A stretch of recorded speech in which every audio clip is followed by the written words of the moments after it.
Baik, Assalamualaikum warahmatullahi wabarakatuh. Waalaikumsalam warahmatullahi wabarakatuh. Oke, sebelum mengawali pembelajaran pada pagi hari ini, alangkah baiknya kita berdoa terlebih dahulu. Ada yang bersedia memimpin? Saya Bu, Oke, silakan. sebelum mulai pelajaran hari ini, agar ilmu yang kita pelajari bermanfaat, mari kita berdoa terlebih dahulu. Doa mulai. Doa selesai. Baik, terima kasih. Oke, teman-teman, bagaimana kabar kalian hari ini? Baik, Bu. Alhamdulillah. Saya cek kehadiran terlebih dahulu ya. Apakah hari ini masuk semuanya? Masuk, Bu. Baik. Oke. Pada hari ini kita akan belajar tentang basis data, yaitu pada materi transformasi logika IRD ke query SQL. Sebelumnya, tujuan pembelajaran pada pembelajaran hari ini yaitu ada dua.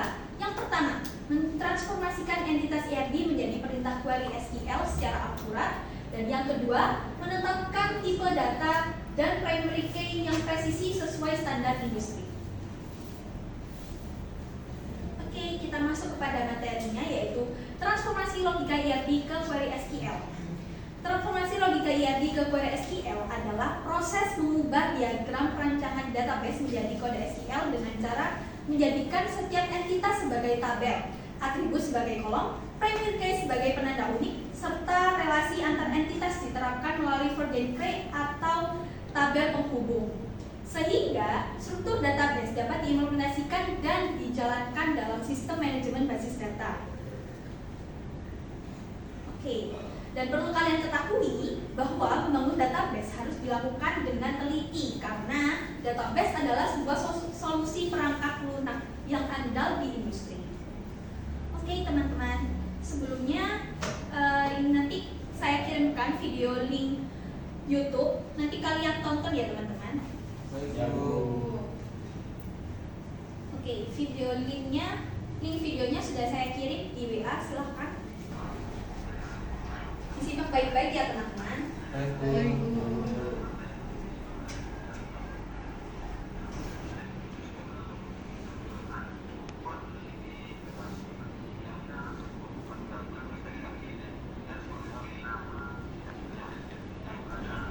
Oke, videonya sudah kalian tonton, teman-teman? Sudah, Bu. Oke. Setelah video sistem penjualan tersebut, menurut kalian mengapa kolom kode barang harus diterapkan sebagai primary key saat kita membuatnya di PHP MyAdmin nanti? Apa dampaknya bagi kasir jika kita salah menentukan tipe datanya? Saya Bu. Ya, silakan. Oke. Agar setiap barang punya identitas unik yang tidak tertukar Bu. Jadi tidak ada primary key. Jika tidak ada primary key akan terjadi data ganda yang membuat kasir bingung dan laporan keuangan menjadi berantakan Bu. Ya, betul. Tepat sekali. Beri tepuk tangannya, teman-teman. Nah, betul. Jadi, kode barang itu seperti KTP-nya barang tersebut. Tanpa itu, database kita akan mengalami krisis identitas. Akibatnya, kasir akan mengalami pusing, pelanggan juga akan mengalami antrian sangat lama, dan laporan keuangan toko bisa berantakan. Itulah mengapa ketelitian kita sebagai developer sangat penting di sini. Oke, selanjutnya di sini kita akan bermain games, yaitu Aku Seorang Detektif. Oke. Jadi di sini saya memiliki 3 atribut, yaitu harga, nama barang, dan juga kode barang. Di sini tugas kalian yaitu mencari tipe data yang sesuai dari 3 atribut ini. Coba kalian pikirkan dulu jawaban yang benar seperti apa dan apa. Nanti kalian bisa mengangkat tangannya untuk menjawab tipe data yang sesuai dengan atribut ini. Silahkan. Oke, siapa yang mau menjawab, teman-teman? Silahkan angkat tangan. Saya Bu. Ya, silahkan. Jadi yang pertama yaitu harga menggunakan tipe data desimal dan double. Soalnya harga itu kan angka yang bakal kita hitung atau jumlahkan nanti. Kita pakai desimal supaya hitungannya akurat dan teliti. Jadi nggak ada salah pembulatan yang bikin topologi. Yang kedua yaitu nama barang menggunakan tipe data varchar. Alasannya karena nama barang itu isinya kumpulan huruf atau teks. Karena panjang nama tiap barang berbeda-beda, pakai varchar lebih pas karena dia fleksibel buat nampung karakter teks yang panjang berubah-ubah. Yang ketiga itu kode barang, menggunakan tipe data varchar juga. Sama kayak nama barang, kode itu isinya teks. Bedanya kode barang ini biasanya campuran antara huruf sama angka. Kayak misalnya B001. Selain itu kode barang ini penting banget buat jadi primary key supaya nggak ada barang yang kodenya kembar di sistem. Ya, betul sekali, luar biasa. Tepuk tangannya teman-teman. Jawabannya sangat tepat sekali ya. Jadi benar ya, kita menggunakan desimal untuk harga karena komputer butuh akurasi angka agar perhitungan kasir tidak rugi. Sementara untuk nama dan kode barang, kita gunakan varchar karena isinya adalah teks yang panjang dan fleksibel. Namun ingat, khusus kode barang, jangan lupa dikunci sebagai primary key ya, supaya setiap barang punya identitas unik seperti KTP. Jadi, data kita tidak akan ganda ataupun tertukar. Karena keren sekali. Oke teman-teman, untuk selanjutnya di sini coba kalian perhatikan. Di sini kan saya memiliki laporan kasir ya teman-teman.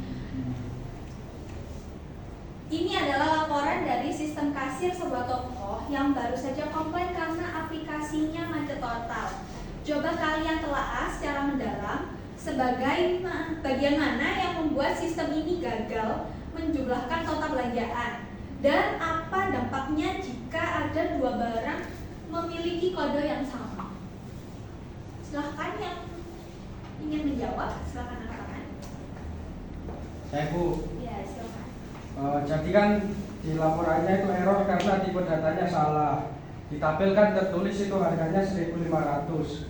Padahal kan harusnya cuma angka saja supaya sistem bisa menjumlahkan total harganya secara otomatis. Harus diubah dahulu pada database-nya itu Bu. Ya, betul sekali jawabannya. Oke, sekarang saya akan membagi kalian menjadi dua kelompok ya teman-teman. Kelompok A dan juga kelompok B. Di sini kalian akan mengerjakan LKPD. Di sini untuk masing-masing kelompok memiliki studi kasus sendiri-sendiri ya. Jadi antar dua kelompok ini memiliki studi kasus yang berbeda. Oke, di sini kelompok A, kelompok B. Oke, silahkan dibaca studi kasusnya dan juga dikerjakan pertanyaannya. Saya beri waktu 5 menit ya teman-teman untuk mengerjakan. Oh ya teman-teman, untuk mempermudah kalian berdiskusi, kalian diperbolehkan untuk membuat formasi melingkar teman-teman. Silahkan.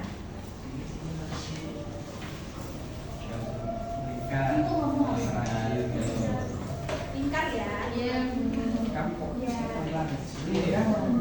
Silahkan berdiskusi gimana teman-teman untuk kelompok A, apakah ada kesulitan? Ini caranya gimana ya Bu nulis kelompok? Jadi gini, dari studi kasus ini ya, kalian nanti harus menemukan atribut apa yang sesuai untuk studi kasusnya. Terus dari sini kalian nanti isi tabelnya, ini atributnya apa, terus tipe datanya apa gitu. Terus juga kalian harus menentukan mana yang menjadi primary key seperti itu. Baik Bu. Ya, sama-sama. Gimana untuk kelompok B? Apakah ada kesulitan? Ini jadi atribut kita ini nomor kota, tanggal KKP, total dan education. Benar nggak Bu? Baik. Untuk tipe datanya coba diisi juga ya. Terus nanti primary key-nya disesuaikan. Oke teman-teman, waktu diskusi sudah selesai ya. Mungkin nanti ada salah satu anggota kelompok mempresentasikan dari hasil diskusinya. Oke, silakan kelompok mana yang mau duluan? Saya Bu. Duluan, tanya sendiri deh. Ayo Mas, bacakan Mas. Bacakan mulai terserah dulu. Yang keras ya Mas ya. Siap keras Mas. Sebuah toko elektronik membutuhkan tabel transaksi untuk mencatat penjualan harian. Klien berpesan, satu nomor nota tidak boleh dipakai 2 kali dan total belanja harus sangat akurat karena ada banyak desimal. Nah, untuk atributnya sendiri, kelompok kami sepakat ada 4, yaitu nomor nota, itu varcharnya, itu nanti untuk menyimpan kode transaksi. Terus tanggal transaksi, tipe datanya date, terus keterangannya menyimpan tanggal transaksi. Atribut total bayar, tipe datanya desimal, itu untuk menjamin perhitungan akurat. Dan terakhir ID kasir, tipe datanya in, itu untuk menyimpan ID kasir. Nah, primary key-nya sendiri itu nomor nota. Dan untuk implementasinya itu create tabel transaksi buka kurung nomor nota varchar 20 primary key, terus tanggal transaksi dan not null itu tidak kosong. Selanjutnya total bayar dengan desimal 10.2 not null, cek total bayar lebih dari sama dengan kosong. Yang terakhir ID kasir in not null dan tutup kurung .2. Oke, baik. Jawabannya sangat tepat sekali. Beri tepuk tangannya dong teman-teman. Oke, untuk selanjutnya silakan untuk kelompok A. Baik, untuk kelompok kami itu dapat studi kasus toko sembako berkah sering mengalami kerugian karena kasir salah memasukkan harga barang yang memiliki koma atau pecahan dan sering terjadi data barang ganda karena sistem lama tidak memiliki identitas unik. Nah, murid diminta membuat tabel barang yang aman dan akurat. Dari diskusi kelompok kami itu kami mendapat atributnya yakni kode barang dengan tipe data varchar 10 untuk menyimpan kode unik. Lalu nama barang dengan tipe data varchar 50 untuk menyimpan nama barang, dan juga ada harga satuan dengan tipe data desimal 10,2 untuk perhitungan harga akurat, dan atribut stok dengan tipe barang in untuk menyimpan jumlah barang. Lalu kami mengimplementasikannya dengan create tabel dengan constraint not null agar tidak ada data yang kosong. Query SQL-nya yakni create tabel barang, kode barang varchar 10, primary key, nama barang varchar 100 not null, harga satuan desimal 10,2 not null, stok in not null. Terima kasih. Oke, baik, ada jawabannya. Tepuk tangannya dong teman-teman. Oke, untuk implementasi di PHP MyAdmin-nya nanti silakan kalian screenshot, terus kalian kirim di grup WhatsApp ya teman-teman ya. Ya, Bu. Oke teman-teman, untuk selanjutnya kalian tadi kan sudah mengerjakan studi kasus secara berkelompok ya. Untuk selanjutnya, Ibu akan mengetes kecerdasan tabel kalian. Coba masukkan data barang baru tapi pada kolom harga, masukkan kata gratis. Kita lihat apakah database kalian cukup teliti untuk menolaknya. Oke, jadi kelompok mana yang bersedia ini teman-teman untuk saya cek? Saya Saya kelompok sini dulu. Sini dulu. Sini ya, tadi kan sudah kelompok kamu dulu. Ya. Kelompok sini. Oke, gimana? Ini kodenya apa saja yang dimasukkan? Ada insert untuk barang, ada beras, lalu gula dan minyak. Ya, oke, coba dikirim.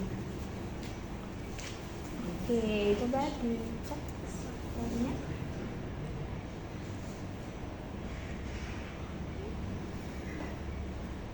Oke, sudah masuk ya. Oke, tepat sekali. Oke, tepuk tangannya teman-teman. Saya ada sedikit kuis ya untuk kalian kerjakan. Silahkan kalian masuk ke Quizzes. Tekan kodenya 607938. Oke, mau scan? Bisa nggak ya? Sudah. Atau mungkin yang sudah login, kalian kirim linknya ke teman-teman. Oh, bisa bentar. Oke teman-teman, sudah pada join ya? Iya, Bu. Saya mulai ya teman-teman ya. Ya, Bu. Baik, Bu.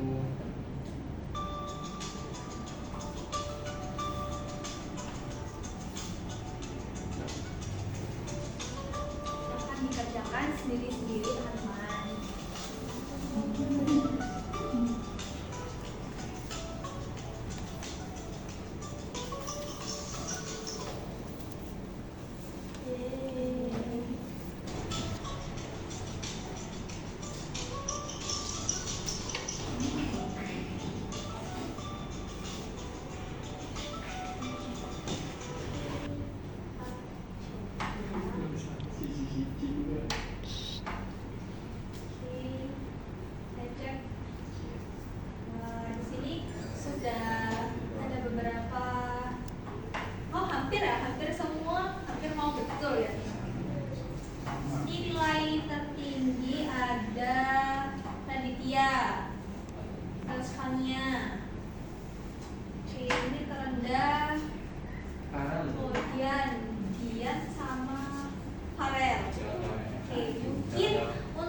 ya.